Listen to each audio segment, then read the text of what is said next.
First of all, we have to find some common understanding of which sound we should have for each piece. That is for me important, that it sounds different if you play a Tchaikovsky symphony or if you play a Mozart piece, and then of course quite logical things to agree about is tempo and characters and how to move in the musical landscape, so to speak, and quite basic things. And if we, one thing is agreeing about this, another thing is just to find the way we pass through these landscapes, that we are moving, swimming in the same nature of playing in a way. And this is something normally we'll find out during maybe one rehearsal. So second day already, it's much easier normally.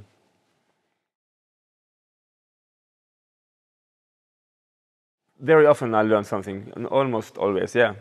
You can pick up things from every orchestra and sometimes surprising way. I mean, an example, I was doing a Sibelius symphony in the Munich Phil, and I found a very interesting retouche done by Shelley Budacke a long time ago, which was still left in the material, and things like this.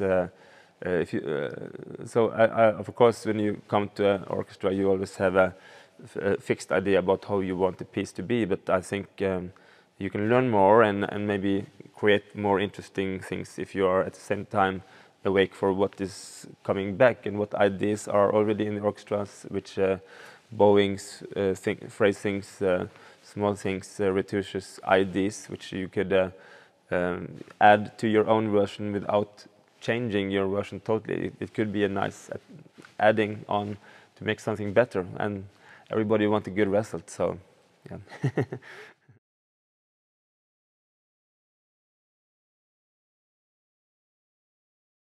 If you look at what I have been doing, the most, there's been a lot of Tchaikovsky in my programming, so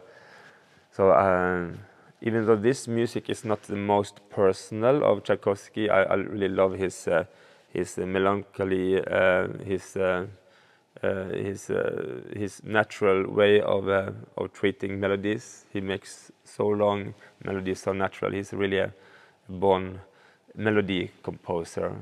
But on the other hand, Wagner is for me also a huge name in there. I mean, I would not mind doing more Wagner operas and things. This is something maybe I will do more of in the future. I will do my first complete Wagner opera already in September, and from what I've done already of Wagner, it's like a little bit like you are on drugs when you are finished with it. You are getting aroused by just this world. It's like really stepping into a different world. So we are actually presenting quite different music, to first getting a little bit look inside the Wagner world from his Fliegende Holländer, which is maybe based on his own trip from Riga to London back in 1839. It's one little world, and then keeping it to German music, we're having the excellent